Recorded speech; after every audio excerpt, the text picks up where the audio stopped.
한 임산부가 러시아 전역을 발칵 뒤집었습니다. 모스크바에 사는 한 임산부가 영하 40도의 시베리아 겨울을 앞두고 멀쩡한 집 바닥을 모조리 뜯어내기 시작한 것입니다. 임신 6개월의 몸으로 강행한 이 무모한 공사. 이웃들은 미쳤다고 손가락질했지만 그녀의 답변은 더욱 충격적이었습니다. 한국의 온돌 바닥을 우리 집에 심을 거예요. 도대체 이 러시아 여성이 한국에서 무엇을 경험했기에 태어날 아기를 위해 이런 극단적 선택을 한 걸까요? 모든 것은 그녀가 임신 4개월의 몸으로 떠났던 한국 여행에서 시작되었습니다. 영상을 끝까지 봐주시고 구독과 좋아요도 눌러주시면 정말 감사해요. 따봉. 안녕하세요. 저는 나타샤 페트로바입니다. 모스크바에서 푸드 블로거로 활동하고 있어요. 2023년 12월, 제 인생에서 가장 특별한 소식을 들었습니다. 임신이었죠. 남편 알렉세이와 저는 기쁨에 겨워 서로를 끌어안았어요. 임신 초기는 생각보다 힘들었습니다. 입덧이 심해서 평소 즐기던 음식조차 넘기기 어려웠죠. 하지만 임신 4개월에 접어들면서 상태가 나아지기 시작했어요. 의사 선생님은 안정기에 들어섰다고 말씀하셨습니다. 그때 문득 한 가지 생각이 떠올랐어요. 제 블로그 구독자들이 가장 많이 요청했던 콘텐츠가 바로 한국 음식이었거든요. 김치, 비빔밥, 삼겹살에 대한 댓글이 매일같이 달렸습니다. 나타샤, 한국에 가서 직접 먹어보는 건 어때요? 라는 메시지도 수없이 받았죠. 남편에게 조심스럽게 제안했습니다. 여보, 안정기인 지금 한국 여행을 가면 어떨까요? 임산부에게 좋다는 한국 음식도 직접 체험하고 싶어요. 알렉세이는 처음엔 걱정스러운 표정을 지었어요. 하지만 제가 준비한 자료를 보여주자 마음을 바꿨습니다. 한국의 산후조리 문화, 미역국의 영양성분, 김치의 유산균 효능에 대한 논문들이었죠. 2024년 1월 말, 저희는 인천공항에 도착했습니다. 공항을 나서는 순간 느껴진 것은 추위였어요. 모스크바보다는 덜했지만 영하 5도의 날씨는 임산부에게 결코 따뜻하지 않았습니다. 택시를 타고 호텔로 향하는 동안 차창 밖 풍경에 눈을 뗄 수 없었어요.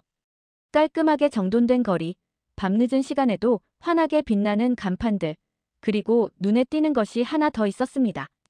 사람들이 겨울인데도 상대적으로 얇은 옷을 입고 있었어요. 이상하네요. 영하인데 왜 저렇게 가볍게 입고 다니는 걸까요? 남편도 고개를 갸우뚱했습니다. 나중에 알게 된 사실이지만 이것이 제 인생을 바꿀 첫 번째 단서였어요. 다음 날 아침, 본격적인 먹방 여행이 시작됐습니다. 첫 번째 목적지는 광장시장이었어요. 오전 10시인데도 시장은 사람들로 북적였습니다. 빈대떡 굽는 냄새, 마약김밥이라 불리는 김밥의 참기름 향, 순대에서 피어오르는 김이 코를 자극했죠. 한 가지 놀라운 점을 발견했어요. 시장 바닥이 생각보다 따뜻하다는 거였습니다. 야외 시장인데도 발이 시리지 않았어요. 가게 주인 할머니께 여쭤봤습니다. 어머니, 여기 바닥이 따뜻한 것 같은데 난방을 하시나요? 할머니는 웃으며 대답하셨어요. 우리나라는 바닥 난방이 기본이지. 집에도 가게에도 다 온돌이 깔려 있어. 온돌이라는 단어를 그때 처음 들었습니다. 바닥을 데우는 난방 방식이라는 설명을 들었지만 그게 얼마나 특별한 것인지는 아직 몰랐죠. 단지 신기하다는 생각만 들었어요. 사흘간 서울 곳곳을 돌아다니며 음식을 먹었습니다. 삼계탕, 갈비찜, 된장찌개, 떡볶이까지. 매 끼니가 새로운 경험이었어요. 그런데 음식만큼이나 인상 깊었던 것이 있었습니다. 어디를 가든 바닥이 따뜻했다는 점이에요. 식당, 카페, 심지어 지하철역까지. 러시아에서는 상상도 할 수 없는 일이었죠. 임신 4개월의 몸으로 하루 종일 돌아다니니 피로가 쌓이기 시작했습니다. 발이 붓고 허리가 아팠어요. 다섯째 날 저녁, 더 이상 걷기 힘들 정도였죠. 호텔로 돌아가려던 순간 한국인 가이드분이 제안했습니다.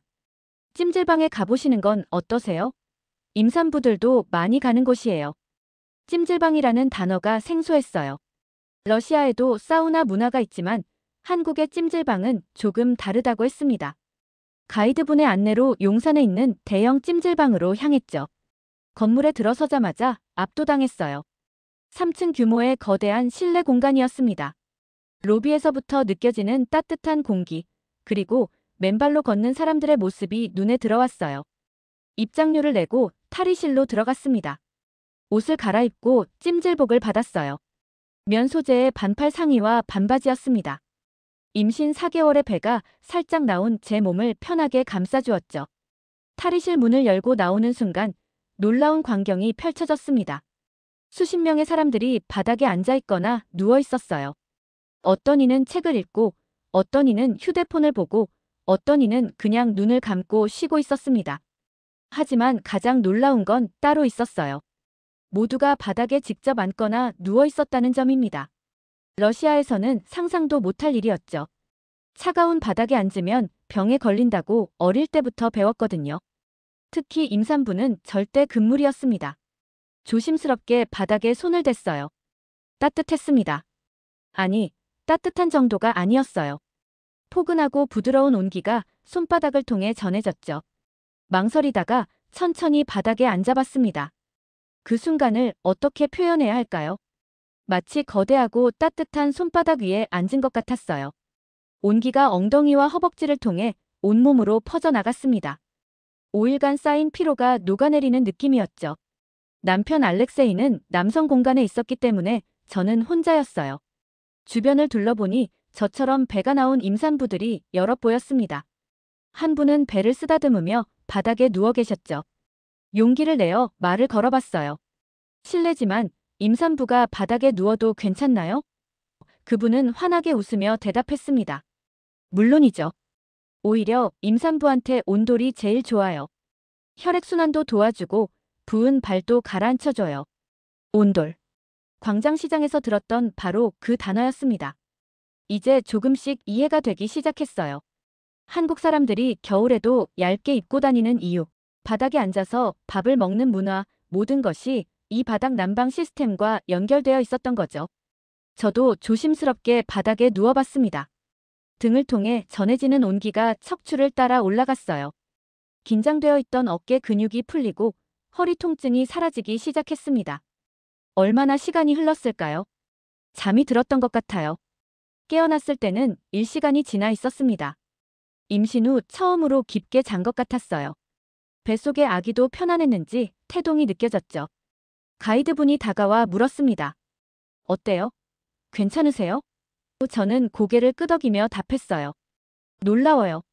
이런 경험은 처음이에요. 가이드분은 미소를 지으며 말했습니다. 그럼 이제 다른 방들도 구경해 볼까요? 가이드분을 따라 복도를 걸었어요. 찜질방 안에는 여러 개의 방이 있었습니다. 각 방마다 온도와 재료가 달랐죠. 첫 번째로 들어간 곳은 황토방이었어요. 문을 열자마자 뜨거운 열기가 얼굴을 감쌌습니다. 온도계를 보니 섭씨 80도였어요. 방 안은 황토색 벽돌로 둘러싸여 있었고 바닥 역시 황토로 마감되어 있었습니다. 이미 여러 명이 수건을 머리에 두르고 누워 있었죠. 처음엔 너무 뜨거워서 들어갈 수 없을 것 같았어요. 하지만 천천히 안으로 들어가 바닥에 앉아보니 견딜만 했습니다. 가이드분이 설명했어요. 황토는 원적 외선을 방출해서 몸속 깊이 열을 전달해요. 특히 여성 건강에 좋다고 알려져 있죠. 5분쯤 지나자 땀이 나기 시작했습니다. 이마에서, 목덜미에서, 등에서 땀이 흘러내렸어요. 하지만 러시아 사우나처럼 숨이 막히는 느낌은 없었습니다. 오히려 호흡이 편안했죠. 10분이 지나자 신기한 일이 일어났어요. 임신 후 계속 시달렸던 손과 발의 부종이 눈에 띄게 줄어들기 시작한 거예요. 손가락으로 발목을 눌러봤는데 자국이 금방 사라졌습니다. 며칠 전만 해도 자국이 몇 분씩 남아있었는데 말이죠. 뱃속의 아기도 반응했어요. 평소보다 활발하게 움직였습니다. 걱정이 되어 밖으로 나가려는데 옆에 계시던 임산부분이 말을 건넸어요. 처음이세요? 아기가 움직이는 건 좋은 신호예요. 따뜻해서 기분이 좋은 거죠. 그분은 임신 7개월이라고 했습니다. 일주일에 2~3번씩 찜질방에 온다고 했어요. 병원에서도 권장해요. 혈액순환이 좋아지고 스트레스도 풀리고 잠도 잘 오거든요. 산후조리할 때도 온돌방에서 하는 게 최고예요. 산후조리. 러시아에는 없는 개념이었습니다. 산후조리가 뭔가요? 제가 물어보자 그분이 자세히 설명해 주었어요. 출산 후 몸을 회복하는 기간인데 한국에서는 보통 3주에서 한 달 정도 따뜻한 온돌방에서 미역국을 먹으며 쉰다고 했습니다. 온돌이 없으면 어떻게 해요? 제가 다시 묻자 그분은 깜짝 놀란 표정을 지었어요. 온돌 없이 산후조리를 한다고요? 상상이 안 되는데요. 몸이 차가워지면 회복이 느려지잖아요. 그 순간 깨달았습니다. 한국 사람들에게 온돌은 단순한 난방 장치가 아니라는 것을요. 삶의 방식이자 건강을 지키는 도구였던 거죠. 태어날 때부터 온돌 위에서 자라고 아플 때도 온돌에서 회복하고 늙어서도 온돌과 함께 사는 문화였습니다. 황토방에서 나와 휴게실로 갔어요. 시케라는 달콤한 음료를 마시며 남편을 기다렸습니다. 알렉세이가 나타났을 때 그의 얼굴은 상기되어 있었어요. 나타샤, 정말 놀라워. 남자 쪽 찜질방도 똑같아. 바닥이 이렇게 따뜻한 곳에서 산다는 게 상상이 안 돼. 저는 남편의 손을 잡고 말했습니다. 여보, 우리 아기도 이런 환경에서 키우면 얼마나 좋을까요? 알렉세이는 웃으며 고개를 저었어요. 모스크바에는 이런 게 없잖아. 꿈 같은 이야기지. 그날 밤 호텔로 돌아와서도 찜질방 생각뿐이었습니다. 따뜻했던 바닥, 편안했던 몸, 활발하게 움직이던 아기의 태동. 모든 것이 선명하게 기억났어요. 침대에 누웠지만 잠이 오지 않았습니다. 휴대폰을 꺼내 온돌에 대해 검색하기 시작했어요. 한국의 전통 난방 시스템, 수천 년의 역사, 현대식 온돌의 원리까지. 밤새 자료를 읽었습니다. 그러다 한 가지 생각이 떠올랐어요. 혹시 러시아에도 온돌을 설치할 수 있지 않을까?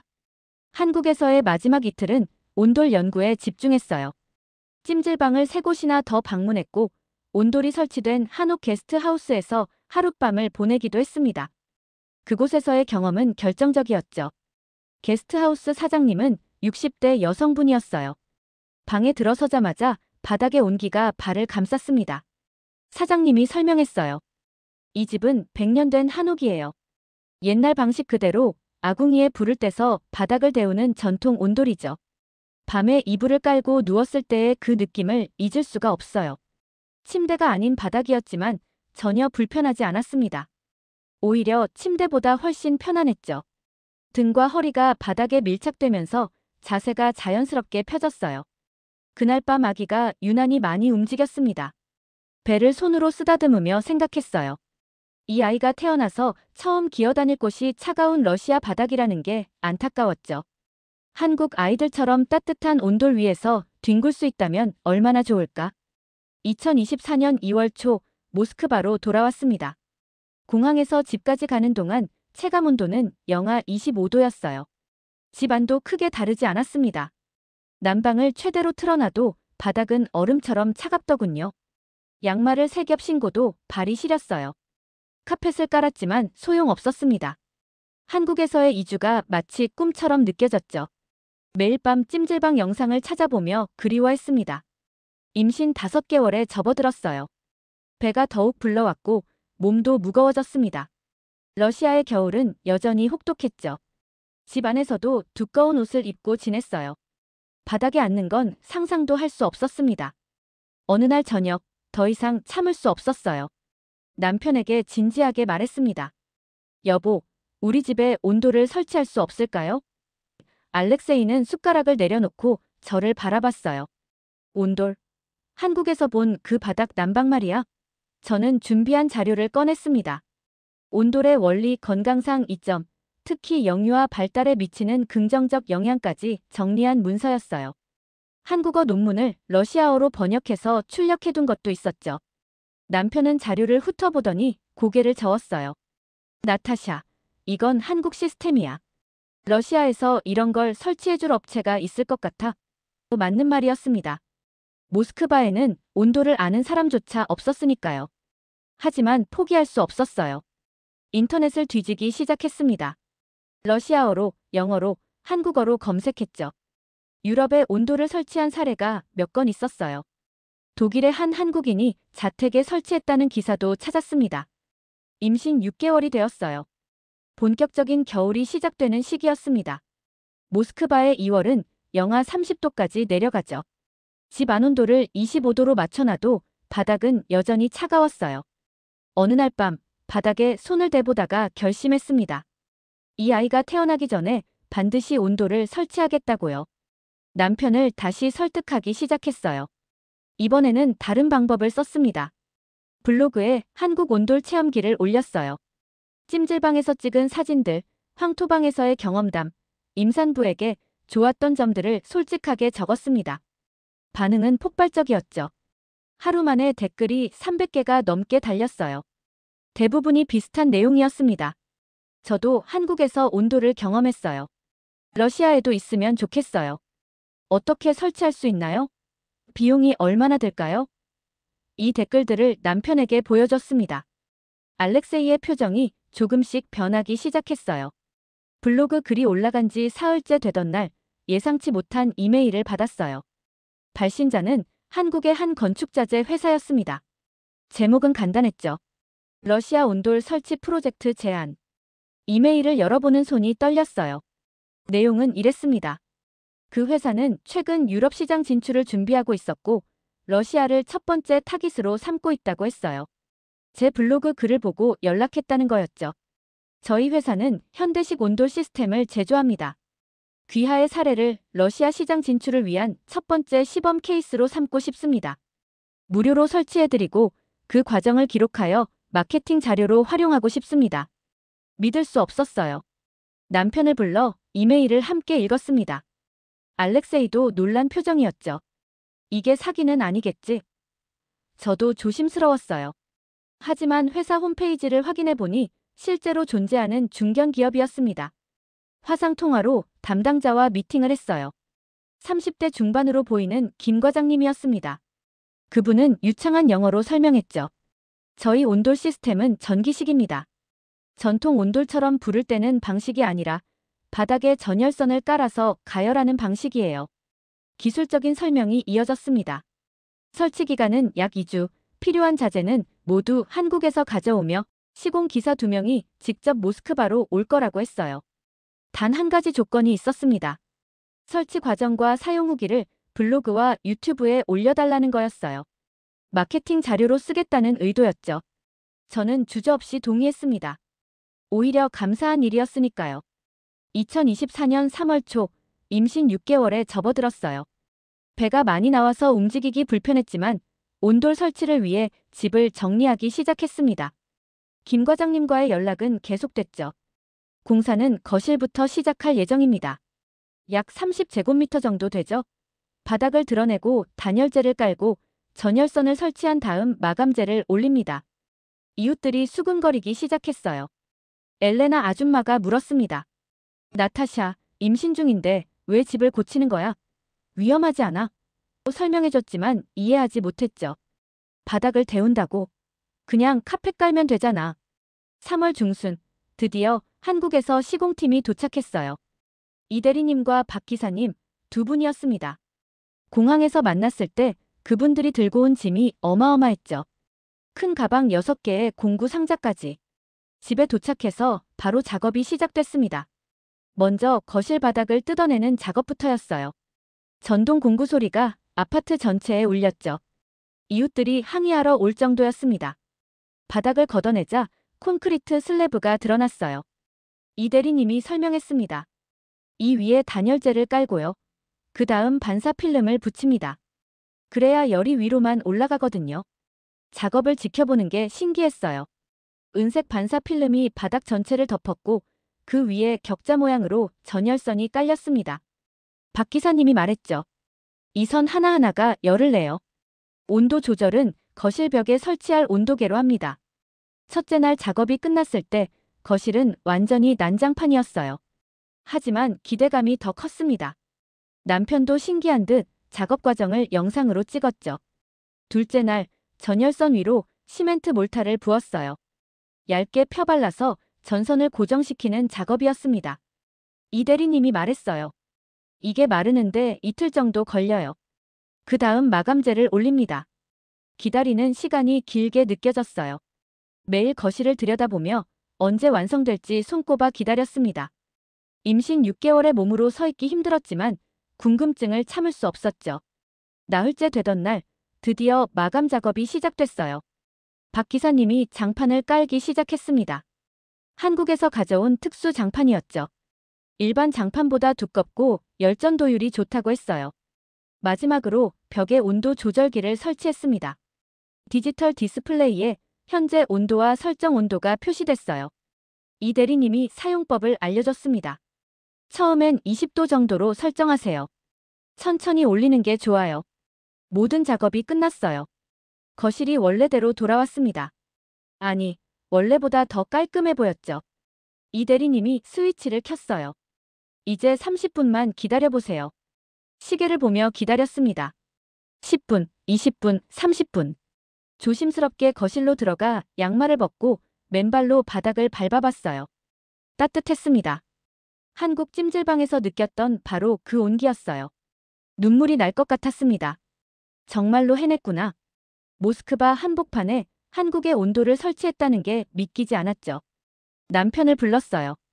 알렉세이, 빨리 와봐요. 남편도 맨발로 바닥을 밟아봤습니다. 그의 눈이 커졌어요. 세상에, 정말 따뜻하네. 이게 온돌이구나. 바닥에 앉아봤어요. 한국에서처럼 편안한 온기가 엉덩이와 허벅지를 감쌌습니다. 6주 만에 다시 느끼는 이 감각. 그리웠던 바로 그것이었죠. 이 대리님과 박 기사님이 웃으며 말했습니다. 축하드려요.